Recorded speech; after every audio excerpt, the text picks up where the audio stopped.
la declaración de Londres y la previa declaración de Madrid, que tuvieron lugar ambas en el año de 1990, son, por así decirlo, el paso que confirmó o que ratificó la rendición de la República Argentina ante Gran Bretaña formalmente, pero en realidad ante toda una estructura de poder mucho más amplia, porque hay que entender la problemática argentina a partir del año 82, 83, con el regreso de la democracia, como las consecuencias de un país que perdió una guerra. Y como todo país que pierde una guerra tiene que pagar un precio. El precio que pagamos fue en una primera instancia una desarticulación casi completa de las Fuerzas Armadas, que fue un poco la tarea del gobierno Alfonsín, que ya venía mal por la perdida guerra de Malvinas de 1982. Alfonsín debilitó las Fuerzas Armadas lo suficiente como para que luego sí se presentara el panorama necesario para poder imponernos esos tratados, que por supuesto fueron tratados más benignos. Algunos lo llaman el Versalles argentino. Hay muchas similitudes con el Tratado de Versalles que se le impuso a Alemania después de la Primera Guerra Mundial, donde había una reparación de guerra, donde había una quita territorial muy importante, había una confiscación de sus colonias. En el caso nuestro quizás fue más benigno, lo cual es bueno, pero menos evidente, lo cual es malo, porque hizo que el grueso de la población no pudiera verificar por lo que realmente fue este tratado finalmente firmado en Londres en noviembre de 1990, que se transformó en la ley 24.184 de diciembre de 1990, que en definitiva le permite a Gran Bretaña un control integral sobre aspectos económicos, sobre aspectos políticos y sobre aspectos militares. Tan es así que, y lo que más le interesaba a ellos era una desarticulación militar que garantizaba que era imposible que Argentina pudiera llegar a repetir la iniciativa de recuperar las Islas Malvinas, y eso fue lo que dio paso luego a una serie de medidas políticas, por ejemplo la Ley de Reforma del Estado de agosto de 1989, que permitió la base jurídica que legitimara lo que sería las privatizaciones en gran medida, la desregulación económica en general, sí que permitió que las grandes corporaciones se quedaran con los recursos naturales de la Argentina a través de la adquisición directa de empresas públicas utilizando bonos de la deuda, que fue meramente un reciclaje de papeles. Hubo una primera reunión en Madrid en febrero de 1990 a nivel de las cancillerías, tanto inglesa como argentina, en un país supuestamente neutro, en España, que abrió el camino para que luego sí esto se transformara ya en un tratado, del año de noviembre de 1990, que se transformó en ley, la que decía recién, la 24.184, que ratifica todos los términos de ese tratado con Gran Bretaña, y que tuvo algunos hitos anteriores, que creo que es interesante ver, los que coinciden con todo lo que fue la razón de ser del gobierno Menem, o debiera decir Menem-Cavallo, porque acá Domingo Felipe Cavallo fue un factor crucial. Probablemente Domingo Cavallo fue más importante que Carlos Menem, porque mientras que Carlos Menem es un político, lo fue entonces, lo sigue siendo hoy, de una suerte de camarilla local, con un nivel de confiabilidad muy relativo, no así Domingo Felipe Cavallo, que es un hombre que hoy es uno de los dos miembros argentinos en la Comisión Trilateral de David Rockefeller, con lo cual el hombre verdaderamente de confianza ahí fue Domingo Cavallo. Pero hubo varios hitos muy interesantes. En septiembre de 1989, la reina de Inglaterra, Isabel II, lo recibe en audiencia privada al entonces senador Eduardo Menem, el hermano del presidente. Luego, en noviembre de 1989, se produce algo insólito. Fuera de todo protocolo, la reina de Inglaterra, cuando abre las sesiones del Parlamento, habla en términos generales de cosas, habla en forma casi vaga, diría, como corresponde a un jefe de Estado.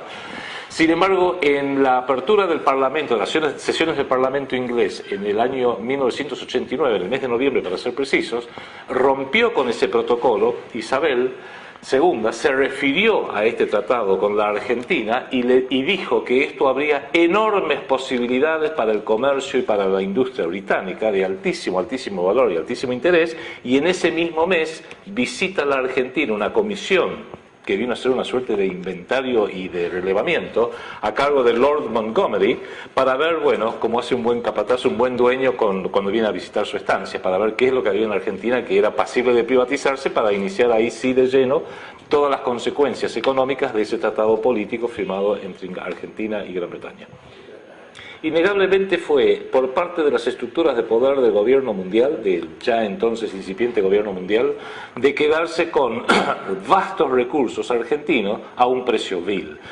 Cuando se analiza, porque hay distintas formas de analizarlo, por ejemplo lo que se pagó por YPF, Yacimientos Petrolíferos Fiscales, se calcula que el valor pagado por Repsol, empresa española, que en realidad es una empresa testaferro, en ese entonces ya lo era, de la British Petroleum, porque a nadie escapa que España no tiene una gota de petróleo, y sin embargo en los años 80 surge Repsol como una gran empresa petrolera para un país que no tiene una tradición de explotación y de comercialización del petróleo. En alguna medida fue hecho debido a la colaboración histórica entre la Casa de Borbón y la Casa de Mountbatten británica, entre la corona británica y la corona española, de tener una entidad que permitiera quedarse con YPF, quedarse con el petróleo argentino, pero que pareciera que son los españoles los que se quedan y no los ingleses, porque todavía en el año 90 hubiera sido demasiado sensible para la opinión pública. De manera que eso se calcula que el precio realmente pagado es el 4% de lo que realmente valía entonces Yacimientos Petrolíferos Fiscales. Todo ese dinero fue reciclado y, por supuesto, después de hacer todas las exploraciones y explotaciones que hizo Repsol, finalmente esto fue vendido a supuestos inversores del gobierno Kirchner, el señor Eskenazi para ser preciso, por un monto que es sospechosamente parecido al monto de los desaparecidos fondos de la provincia de Santa Cruz, con lo cual esto, por más que uno lo pone en cabeza de Menem, ha tenido una continuidad que siguieron luego de la Rúa, Duhalde y por supuesto los Kirchner. Y otro ejemplo es el de Aerolíneas Argentinas, que ya a través de una falsificación de la realidad se habló de la privatización de Aerolíneas Argentinas, que en realidad fue entregada también a precio vil a Iberia, pero este aquí que Iberia no es una empresa privada, es la línea aérea estatal del Reino de España. Y uno de los ejemplos más notorios, que también lo menciona el doctor González en su libro, es que dos aeronaves Boeing 707, antiguas por cierto, como ya estaban amortizadas, fueron transferidas al costo de $1.57 cada una de ellas, que por supuesto ya no se utilizaban para servicio de pasajeros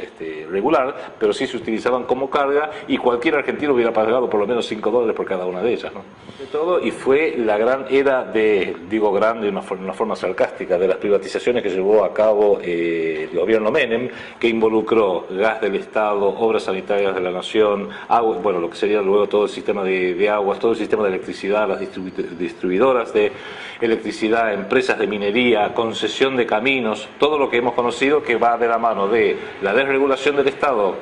insisto, la reforma del Estado de agosto de 1989, que es ley, junto con toda la voluntad privatizadora que coincide, para que se vea la secuencia de esto, porque todo esto lo hace Domingo Felipe Cavallo, canciller. Cuando termina de armar toda la estructura política de estos tratados, notablemente el tratado con Inglaterra, Cavallo pasa de ser canciller a ser ministro de Economía, para ejecutar en la práctica lo que habría acordado como canciller. O sea, Cavallo, canciller, tuvo una función estratégica. Cavallo, ministro de Economía, tuvo una función táctica. Fue el que permitió que entonces se llevara a cabo, una por una, cada una de las privatizaciones a unas condiciones absolutamente desfavorables para el país, pero absolutamente favorables para esta estructura de poder mundial. Y para redondear la idea, Juan Manuel, creo que vale la pena agregar lo siguiente. Porque esto no ocurrió porque ellos sean malos y nosotros somos buenos o nada por el estilo. En política no hay buenos y malos. Hay intereses y hay poderosos y menos poderosos. Y el más poderoso siempre saca la tajada más grande. El sistema capitalista, a lo largo de las décadas, se basó sobre un crecimiento casi permanente. Entonces lo importante era hacer crecer la actividad económica, de la cual Estados Unidos fue la cuña, por así decirlo, después de la Segunda Guerra Mundial. Hacia los años 70, el crecimiento del capitalismo empieza a parar. Entonces buscan nuevas formas de mantener los márgenes de utilidad. Una forma, desde luego, fue la desregulación de la globalización, que permitió, por ejemplo, que una fábrica que estaba pagándole a obreros en Chicago o en Londres o en París pudiera seguir fabricando computadoras, radios o televisores con obreros de Tailandia, Taiwán, Hong Kong o México, al sur de la frontera, lo cual era bajar los costos de los salarios. Otra fue las privatizaciones, de las cuales Argentina fue uno de los participantes más importantes, que ha sido precisamente la de tomar ciertos flujos financieros y utilidades que iban a parar al tesoro de distintos países, privatizarlo para que fueran a parar a esta estructura global económico-financiera. Y luego vimos, ya cuando estaban hechas las privatizaciones acá en Argentina, que pasaron a otro paso todavía, que fue la de generar ganancias electrónicas, el mercado de los derivados, que en definitiva ya se divorció de la economía real para seguir generando un pseudo crecimiento del capitalismo en el ámbito de lo virtual. Y por supuesto eso tampoco funcionó y todos nos hemos enterado, porque hay que ver la perspectiva histórica y la continuidad, que en septiembre del 2008 todo el sistema en sí, como estaba armado, ha colapsado. Con lo cual es para tener presente de que lo que Argentina sufrió y la libra de carne que entregó fue meramente para darle un poco más de vida a un sistema que ya hoy en día de todos modos está en colapso y está viéndose reemplazado por una cosa absolutamente nueva que probablemente va a ser muy autoritaria y que va a ser un gobierno mundial de derecho obligatorio, y sus decisiones va a haber que acatarlas. No voy a abrir juicio, el mío personal lo tengo, muchos argentinos lo tienen, respecto de la calidad o falta de ella o carencia de ella moral del expresidente Menem. Pero si uno fuera, y yo de hecho lo soy, muy crítico respecto de todas las decisiones del gobierno Menem, que fueron absolutamente catastróficas para el interés nacional, si Menem fuera un caso aislado, al menos simplificaría el problema, porque diríamos, tuvimos la mala suerte de tenerlo a Menem.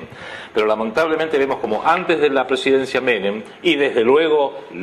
de la presidencia Menem, el mismo tipo de decisiones, aún más lesivas para el interés nacional del país, se siguieron tomando por los gobiernos sucesorios, sea el de la Rúa, sea el de Duhalde, y muy especialmente el de Kirchner, con lo cual la conclusión a la cual uno arriba es la siguiente. Yo creo que hay que evitar el enojo con un determinado político. Lo que pasa es que la culpa la tuvo Menem y la tuvo Cavallo. Sí hay que señalar sus inserciones en las estructuras de poder. Creo que más importante es tomar conciencia que es todo un sistema que solo permite que surjan a los máximos puestos de gobierno a personalidades como Menem, de la Rúa y luego el matrimonio Kirchner. Porque en definitiva, a través de un uso discrecional del dinero, excesivo incluso de lo que es el dinero, se van identificando aquellos políticos locales que son argentinos porque tienen DNI o pasaporte argentino, pero que no están identificados ni con el bien común del pueblo ni con el interés nacional de nuestra nación. Se los identifica, se los prueba a ver si tienen los talentos, el carisma, la voluntad, las ganas, algunos conocimientos como para poder llegar a ser presidente, gobernador, ministro, secretario de Estado, senador o diputado, y ver si es permeable a alinear sus acciones a cambio de dinero, digamos a través de un sueldo, por así decirlo, mucho dinero, porque son dos rubros distintos, prestigio, fama, ser prestigiado por los medios internacionales, y de esa forma se los va comprando de alguna medida,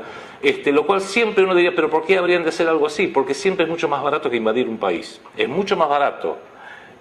identificar y usar a políticos e intelectuales locales como una suerte de caballo de Troya o guardia pretoriana. Es mucho más barato que invadir un país, por más que de vez en cuando lo hacen, como lo han hecho con Vietnam, lo han hecho con Irak, lo han hecho con Afganistán y lo han hecho con Palestina y lo han hecho con la ex Yugoslavia. Innegablemente creo que Menem es meramente uno de los casos más notorios de ese sistema que utiliza a los presidentes, por más que los llamen presidentes, en realidad como gerentes generales, como Chief Executive Officers del país. Y cuando uno redefine la función de Menem y de Cavallo como la de un gerente general y un gerente departamental, llamémoslo así, ¿quiénes son los miembros del directorio que rige sobre la Argentina? Y por encima de ese directorio, ¿quiénes son los accionistas de la República Argentina, que son los verdaderos dueños? A partir de ahí uno empieza a dilucidar que hay un modelo en el cual la actuación de Menem, la actuación de Cavallo y estos tratados inicuos y perversos firmados con Gran Bretaña y con otros 50 países, porque el de Gran Bretaña de lleno y se integró a la globalización,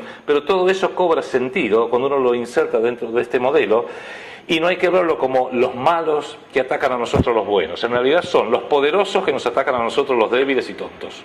Bueno, la ciudadanía, si quiere, puede tener conocimiento porque, insisto, y creo que es el único libro que se ha escrito, o uno de los principales que se ha escrito al respecto, el que analiza todos los pormenores del tratado con Inglaterra y con los demás países del mundo por parte del doctor Julio González. Sin embargo, la ciudadanía, para tomar conciencia de esto, tendría que leer el poquísimo material que está disponible. Estuvo en los diarios cuando se firmaron los tratados y fue presentado como que Argentina finalmente resolvía sus problemas, Argentina finalmente regularizaba su situación diplomática con Gran Bretaña, que no fue regularizado durante todo el gobierno de Alfonsín, Argentina se integra al primer mundo, no fue vendido así. Con lo cual, yo me pongo en el sitio de la ciudadanía, de la cual obviamente somos todos parte, y creo que la ciudadanía es la más inocente de las partes, porque si no se le informa al pueblo, el pueblo quiere saber de qué se trata, pero si nadie le informa al pueblo, y solamente una parte ínfima del pueblo va a hacer el esfuerzo de tratar de ir a las verdaderas fuentes, entender el modelo, sacar los datos y organizarlos y ubicarlos de forma tal que le permite entender la fechoría que fue cometida por Menem, por Cavallo y que hoy es continuada por los Kirchner. Acá en la Argentina, en realidad, y esto rige hasta el día de hoy, desde luego desde que volvió la mal llamada democracia hasta el día de hoy, que es una suerte de triángulo perverso. Y como todo triángulo tiene tres lados. Un lado de ese triángulo perverso son los gobernantes que están en el poder, obviamente, en el poder ejecutivo, en el poder legislativo, inclusive en el poder judicial y a nivel nacional, a nivel provincial y a nivel municipal, porque cuando vemos el poder que maneja la Ciudad Autónoma de Buenos Aires estamos en el mismo problema. El segundo lado de este triángulo perverso es una falsa oposición que se opone a lo secundario, pero jamás se le ocurriría oponerse a lo primario. Un ejemplo de hace apenas unos meses, a principios del año 2010, vimos como todos los medios hablaban de una gran disputa que había entre la presidenta Cristina Kirchner, por un lado, y la oposición respecto del uso discrecional o no de fondos del Banco Central para pagar la deuda externa, que engancha con todo esto que hizo Menem Cavallo, que empezó con los tratados de Malvinas. Y se discutía si tenía que salir por un decreto de necesidad de urgencia, si tenía que pasar por el Congreso, si había que analizarlo así, asado. Si estaban discutiendo el gobierno y la oposición, y muy ácidamente, cómo pagar la deuda externa, cuando en definitiva lo que en la Argentina hay que discutir es cómo no pagar la deuda externa, porque la Argentina tiene una deuda que se le ha sido impuesto a través de guerras ganadas, a través de gobiernos ilegales e ilegítimos que desplazaron a gobiernos auténticamente legales, como ocurrió en 1976, y Argentina podría fácilmente declarar la deuda externa como deuda odiosa y como mínimo repudiar buena parte de ella. Pero por supuesto, esa iniciativa la tiene que tomar o el Poder Ejecutivo o el Poder Legislativo en la República Argentina, y este sistema del dinero se garantiza que nadie que ocupe la Casa Rosada y ninguna mayoría que ocupe el Congreso de la Nación se le ocurriría ni por las tapas tomar estas iniciativas. Y el tercer lado de este triángulo perverso son los multimedios monopólicos, que también obedecen y están alineados a este sistema de poder y que le dan micrófono y cámara a todos los que mantienen las líneas y los puntos de vista políticamente correctos y se lo quitan y condenan al ostracismo, mediático al menos, a todos los que sustentan opiniones distintas a ello. Con lo fácil, porque los medios son empresas, y como empresas tienen intereses económicos y financieros, y como empresas tienen accionistas, y la mayoría de sus accionistas son empresas, anunciantes y financistas del propio sistema de poder global. Los que anuncian en los grandes multimedios, ya sabemos que son las grandes empresas, que en definitiva son las que si dejan de comprar publicidad les traerían un grave problema, sea a los grandes diarios de Buenos Aires, que algunos son grandes por el tamaño de su papel, a las cadenas de radio, a las cadenas de televisión.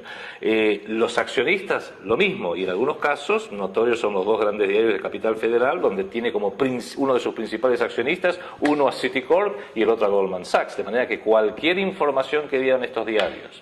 demostrando y desenmascarando todas estas maniobras que benefician nada más y nada menos que a sus accionistas y a sus anunciantes, sería una forma de suicidio. Que tuviera la osadía de publicar algo por el estilo no duraría ni 24 horas trabajando para ese medio. Con lo cual, en definitiva, como tenemos a todo esto se le llama el sistema democrático. Terminamos teniendo un sistema democrático que es tan perverso que lo peor que tiene para ofrecernos son gobernantes colocados en sus máximos sitios de poder por dinero de la droga, de la efedrina, por ejemplo, o por valijas repletas de dólares. Pero lo mejor que nos puede ofrecer son otros gobernantes. Voy a hacer un nombre, el señor de Narváez o el señor Macri, por ejemplo, que pueden decirnos, no, yo jamás voy a acceder o a tomar fondos impropios porque yo soy rico, y como soy rico puedo bancarme mi propia campaña, y es verdad, porque un señor como Macri, un señor como de Narváez tienen suficiente dinero para poder solventar sus propias campañas, con lo cual lo mejor que nos puede ofrecer este sistema mal llamado democrático es un gobierno de los ricos. Con lo cual, en última instancia, terminamos teniendo la mejor democracia que el dinero puede comprar. Es todo parte de un sistema que distorsionó el sistema jurídico argentino y el sistema económico argentino para que beneficiara a esta estructura de poder que buscaba maximizar sus beneficios y siempre en detrimento de la República Argentina. Fíjate vos que una de las cosas que se realizó es hasta 1991 la deuda externa, que todavía se podría haber investigado con relativa facilidad, estaba en cabeza de unos 25 bancos. Gracias al señor Cavallo, el señor Daniel Marx, esa deuda se transformó en los bonos, los famosos bonos Brady, que fue una idea del entonces secretario del Tesoro Nicholas Brady, operada por el subsecretario del Tesoro Mulford, que Mulford es socio de Cavallo, y Brady terminó siendo socio de Daniel Marx en una consultora que se llama Darby Investments para Latinoamérica, y en definitiva lo que hicieron fue transformar esos bonos en unos 2 millones a 3 millones de bonos en manos de pequeños ahorristas, pequeños inversores, que fueron los muy perjudicados en definitiva con el default del año 2001-2002. Con lo cual en definitiva fue armar y reingenierizar todo un sistema para que fuera más anónimo, para que los bancos puedan tomar distancia y no verse afectados por esos bonos. Esos bonos Brady en una primera instancia fueron mayormente readquiridos por los propios bancos para con ellos pagar por Aerolíneas Argentinas, YPF, SECBA, Entel, todas las empresas públicas se fueron quedando porque no pagaron dinero. Mayormente utilizaron los propios bonos que tenían en sus carteras para poder pagarlos con papelitos que en definitiva sabíamos que no servían nada. La deuda externa no solamente se mantuvo intacta, sino que la hizo crecer, y una de las formas de hacerla crecer fue el cambio artificial mantenido entre el dólar y el peso, que en el caso del gobierno Menem-Cavallo fue la ley de convertibilidad, el 1 a 1. Pero más allá de eso, y como demostración que es un modelo, hubo 3 hitos cambiarios en la República Argentina que todos son casi la copia idéntica del mismo modelo con distintos nombres. El primero fue la tablita de José Alfredo Martínez de Oz, régimen cívico-militar a partir de 1976. Se permitió que la inflación siguiera, pero el dólar se lo mantenía bastante estable, con lo cual a Argentina le era fácil importar, difícil vender. Perfecto. Segundo etapa del modelo, la convertibilidad de Menem y Cavallo, 1 a 1, con lo cual era fácil adquirir, fácil viajar afuera, difícil para la Argentina exportar, con lo cual se iba desindustrializando porque se iba destruyendo la base industrial. Y ahora estamos viviendo exactamente lo mismo, una inflación galopante que encima es falseada por el INDEC, negada por el gobierno, pero que cualquiera que vaya al supermercado o a comprar o a cargar nafta lo sabe y la siente en su bolsillo, y sin embargo un dólar que va subiendo muy despacito. Siempre es lo mismo, un dólar estable, inflación interna importante, que tiene el siguiente efecto, que a Argentina se le haga cada vez más difícil exportar y mucho más fácil importar, con lo cual Argentina se lo utiliza como un mercado para las corporaciones sin acceder a nuestros bienes de exportación, salvo los que a ellos les pueda llegar a interesar. El petróleo, el gas, la soja, por ejemplo, las carnes argentinas, y siempre a precios controlados impuestos por ello, con lo cual no somos ni más ni menos que un mero proveedor de recursos de materia prima. Pero en realidad, claro, acá dijiste la palabra justa, Juan Manuel, hay que distinguir entre Estado y gobierno. Se hizo todo este mito, esta farsa, en definitiva, de que el Estado es mal administrador, de que el Estado es ineficiente. Yo lo recuerdo, lo menciono porque ya no está vivo siquiera, Bernardo Neustadt, cuando hacía lobby a favor de las privatizaciones, cuando era muy recontra menemista, levantaba un teléfono en cámara, lo miraba y decía: yo no veo la soberanía acá. ¿Por qué? Porque el Estado teóricamente era muy ineficiente. Desde luego que Entel era una empresa ineficiente, pero era ineficiente porque estaba manejado por gente ineficiente. El Estado puede ser perfectamente eficiente. En realidad el drama de Argentina no es el Estado, sino son los gobernantes. Y el drama de los gobernantes es porque, volvemos a lo que hablábamos antes, hay un sistema perverso que solamente financia a aquellos potenciales gobernantes que son los que van a destruir el país, con lo cual es muy fácil colocar a los peores elementos que los tiene cualquier sociedad, no solamente la Argentina, lo tiene la sociedad inglesa, lo tiene la sociedad norteamericana, lo tiene la sociedad de cualquier país. Si hay una voluntad y hay un poder económico que financia a los peores elementos para que luego pasen las leyes que más les conviene, bueno, en definitiva no es culpa del Estado, es culpa del sistema que permite que esas personas lleguen al poder. Lo decía Harry Ferns, en que fue un estudioso de la Universidad de Birmingham, y que lo rescata también el profesor González, que decía: hay que hacerle realizar a nuestros enemigos lo que nosotros necesitamos que hagan para que se destruyan solos. Y luego, en ese mismo trabajo, que es un trabajo de los años 60, agrega respecto del peronismo: como no sea mediante una guerra civil devastadora, resulta muy difícil imaginar cómo puede deshacerse la revolución efectuada por Perón. Lo cito como un ejemplo porque es típico y es un buen ejemplo de que cuando el Estado es ocupado por verdaderos estadistas que responden a los intereses del pueblo, como fue el gobierno de Juan Domingo Perón entre 1946 y 1955, hacen una revolución tan importante, incluso de esclarecimiento de la población, que luego los poderosos del mundo, para poder deshacerlo, requieren una guerra civil. Lo dice uno de los propios hombres del riñón del sistema inglés. Y cuando, sin embargo, es ocupado por los gerenciadores nombrados por este propio sistema, que se alinean, o porque son perversos, no voy a hacer nombres, o porque son perversos, o porque son ignorantes, o porque son ambiciosos, o porque son lisa y llanamente estúpidos, y en este último rubro solamente voy a hacer un nombre, Fernando de la Rúa, donde ya directamente es la estupidez la que gobierna, hace que sea de una forma u otra,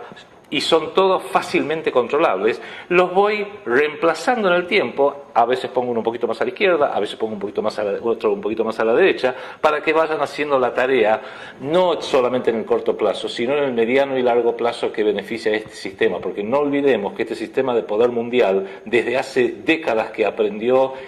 el sutil arte de la planificación a largo plazo. Y una de las formas de que se aseguran de que los pueblos en general no lo vean es que nos han impuesto una vida que es muy cortoplacista. Estamos tan al borde de un ataque de nervios con los problemas inmediatos y coyunturales que perdemos la visión y la perspectiva de analizar y evaluar todas las problemáticas en el largo plazo. Cuando uno lo hace y empieza a ver el modelo que nos llevó desde la firma del Tratado de Londres con Gran Bretaña, pasando por la desregulación, la reforma del Estado, las privatizaciones, la convertibilidad, el colapso financiero y bancario del 2001, el megacanje de junio del 2001 de Cavallo, Fernando de la Rúa y el señor Jacobo Dreysen, que aumentó la deuda externa en 51.000 millones de dólares y aún así colapsamos 5 meses después. Cuando uno va viendo toda esa perspectiva, empieza a entender el porqué de la funcionalidad de nuestros gobernantes, que hasta el día de la fecha, cuando digo esto, está en los diarios que se está por liquidar 6.707 millones de dólares a favor del Club de París por parte del gobierno de la presidente Cristina Kirchner, y uno dice: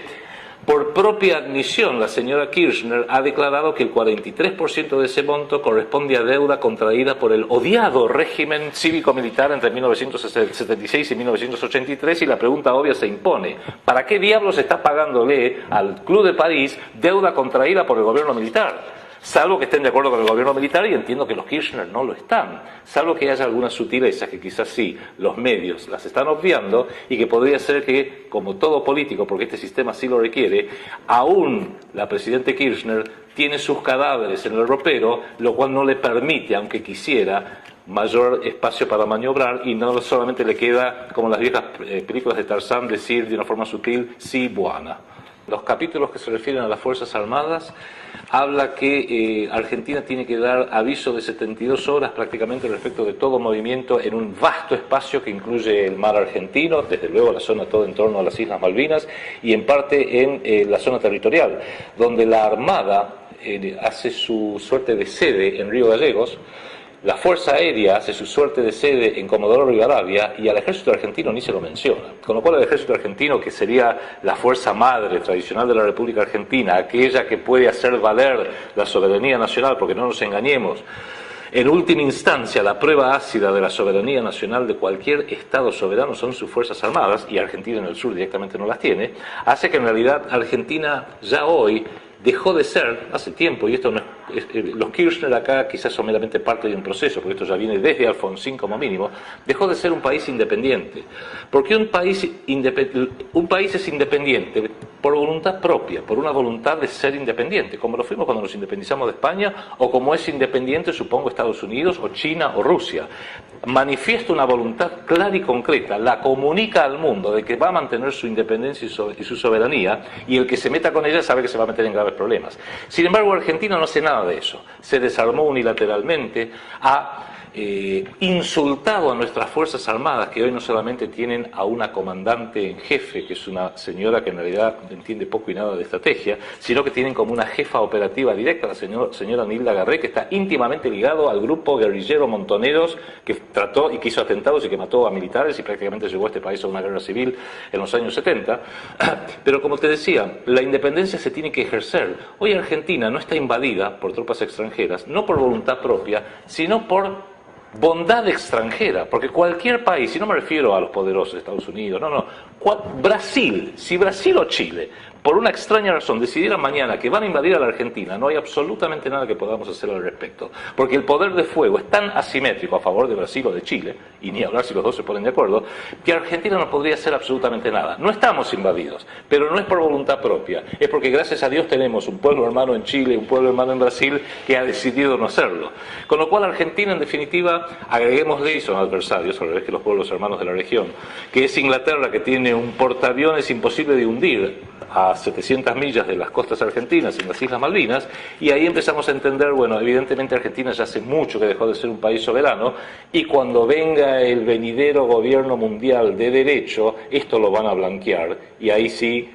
van a terminar más de uno llorando como mujeres lo que no han sabido defender como hombres. Mira, hay que ver también las perspectivas geopolíticas mucho más amplias. Recuerdo hace unos años, estando en Estados Unidos, vi un programa que creo que era 60 minutos, 60 Minutes, con Mike Wallace, un gran periodista allá, y lo estaba entrevistando a Sir Henry Kissinger, que es Sir porque la corona británica lo ha ennoblecido debido a los servicios prestados a la corona británica. El mismo Sir Henry Kissinger, que en junio de 1978 dio el discurso inaugural de bajada de línea en el CARI, el Consejo Argentino para las Relaciones Internacionales, que es uno de los centros de poder de la República Argentina, cuyos miembros fundadores incluyen Roberto Aleman, Roberto Lavagna, Fernando de la Rúa y Mariano Grondona, para nombrar algunos de los más notorios. Y cuando al final de esta entrevista le dice Mike Wallace: a ver, Henry, vamos a hacer un ping-pong de preguntas. Yo digo una palabra y vos respondés eso que te viene. Entonces empezó a hacer el ping-pong de preguntas. Henry es muy lúcido. Y en un momento le dice: Argentina. Y Sir Henry se quedó pensando y dijo: una daga que apunta a la Antártida. Y yo ahí dije: la pucha, Sir Henry sí que entiende de geopolítica. Y en esa lógica de la Antártida, de Islas Malvinas, de la Patagonia, es todo el enorme tablero de ajedrez geopolítico en torno a toda esta zona, que, insisto, incluye al último continente aún inexplotado, que tiene reservas petrolíferas, gasíferas, minerales, de agua potable incalculables. Nuestra humilde presencia en la Antártida nos han barrido como uno barre a unas hormiguitas que están ahí molestando, y la Antártida directamente ya ni siquiera aparece en nuestros mapas, porque justamente esa daga que apunta a la Antártida es la Patagonia Argentina, y el próximo paso es que se van a quedar territorialmente con la Patagonia Argentina. Quizás no necesitan hacerlo a través de la invasión militar, probablemente la privaticen. Y yo me imagino en poco tiempo que van a proponer alguna UTE, una Unión Transitoria de Empresas, a la cual se le haga la concesión por 99 o 599 años, lo mismo da, de Patagonia. Y la van a llamar Patagonia Limited o Patagonia Inc. y va a ser una conjunción de empresas petroleras, empresas mineras, empresas de tecnología, empresas de defensa norteamericana, algún destacamento de la CIA, del Mossad israelí, de la Agencia de Seguridad Nacional, un par de argentinos para guardar las apariencias, algunas banderas argentinas, ¿por qué no? Si total esta gente no tiene bandera, no tiene nacionalidad, no les molesta que tengamos la bandera. Aparte, nuestra bandera es azul y blanca y no les cae mal ese color particularmente, en sus propios intereses nacionales. En algún momento, en definitiva, va a ser la privatización de la Patagonia, nos la van a haber quitado y ni nos vamos a enterar. Ya lo dijo Juan Domingo Perón en los años 60, unámonos y abramos los ojos porque nos van a quitar el país por teléfono. Fíjate vos que la Constitución de 1994, al margen de otras particularidades que no las puede discutir o no, en realidad yo creo que se hizo con un objetivo, y casi diría un único objetivo en mente, que también, bueno, incorporó los tratados internacionales y toda una serie de cosas que creo que son secundarias. Lo principal es que determina un monopolio para ejercer y para hacer política, como se dice comúnmente, en los partidos políticos. O sea, al monopolizar toda acción política de cualquier ciudadano, tenga mucho dinero como los Kirchner, no tenga un peso como vos y yo, si uno quiere hacer política lo tiene que obligatoriamente hacer a través de esa institución devenida imperversa que son los partidos políticos, porque yo desafío a la audiencia a que nombre o identifique una institución social más dependiente del dinero que un partido político. Porque aún una empresa que a lo mejor le fue mal y tuvo que pedir un préstamo, y está en rojo, se supone que si es una empresa y fabrica sillones, bueno, en algún momento va a dar vuelta a su situación económica, va a tener utilidades, y con esas utilidades va a pagar el préstamo y se va a independizar como empresa. Pero un partido político no produce nada. Lo único que produce son legiones y legiones de charlatanes, que eso está creo que a la vista, no solamente en Argentina, sino en todo el mundo, y es absoluta, totalmente droga dependiente del dinero. Un partido político sin dinero no sirve para nada. Para poder hacer campañas, para tener sedes, para hacer los afiches que vemos, esos que son cientos de millones de pesos y dólares para hacer afiches, spots publicitarios, comprar a periodistas, canales de televisión, radios, etcétera. Todo eso cuesta gigantescas cantidades de dinero. Sin dinero, que tiene que venir de alguna parte, los candidatos no llegan ni a la esquina. Y en la desesperación, e insisto, esto no solamente en Argentina, lo vemos en muchos países del mundo, aún en Estados Unidos, en su desesperación para juntar fondos, aceptan fondos del narcotráfico, aceptan fondos del crimen organizado. Bill Clinton, recuerdo que tuvo un gran problema porque aceptó en la campaña de él del año 96, aceptó fondos de China y los tuvo que devolver, $500.000, los terminó devolviendo cuando ya había sido elegido, por supuesto, y en latitudes más cercanas, como dije al principio, dinero de las empresas de la efedrina y valijas repletas de dólares de algún país de la zona. Absolutamente, absolutamente. Es más, los acuerdos de Madrid se hacen porque la Unión Cívica Radical acompañó. Y no olvidemos que entre las desprolijidades de la reforma constitucional del año 94 se engarza perfectamente dentro de lo que es un proceso que, vuelvo a insistir, hay que verlo como un proceso de mediano plazo, ni siquiera fue de largo plazo, de mediano plazo, que hace que lo que la salida de Alfonsín prematura en 1989, más los acuerdos hechos en 1989/1990, más el tratado de 1990, más el inicio de las privatizaciones en el 91, más los bonos Brady, todo el plan Brady de 1991 más 92, etcétera, se llega al 94 donde dice, bueno, en estas reformas enormes y profundas que estamos haciendo de la Argentina para que deje de ser un Estado-nación soberano y su Estado pase a ser un ente administrador colonial, debemos darle una nueva constitución. Y aunque todos lo culpamos, y está bien que así se haga, a Menem y a Alfonsín por haberlo hecho, no olvidemos que los verdaderos artífices operadores fueron el Cotino Siglia y José Luis Manzano. Quizás dos de los personajes más perversos o más cuestionados, como mínimo, de la política argentina de aquella época. El motor principal, Juan Manuel, como siempre, es el pueblo. Es el pueblo esclarecido que presione a los políticos, en el gobierno, a la oposición, a los medios, a donde sea necesario. Ese pueblo que siempre sabe, cuando hay algo importante, salir a la calle para hacer sus revoluciones pacíficas, como lo hizo en el 45, como lo hizo con el cacerolazo, como lo hace cada vez que considera que hay algo que es de importancia. Solo lo puede resolver el pueblo, pero el pueblo tiene que poder saber de qué se trata. Con lo cual, yo diría que, para sintetizarlo porque hay una versión de 4 horas y la versión de 1 minuto, vamos a hacer la versión de 1 minuto, que es la propuesta nuestra, que es la propuesta de lo que estás haciendo vos, Juan Manuel, lo que hace desde Pino Solanas, pasando por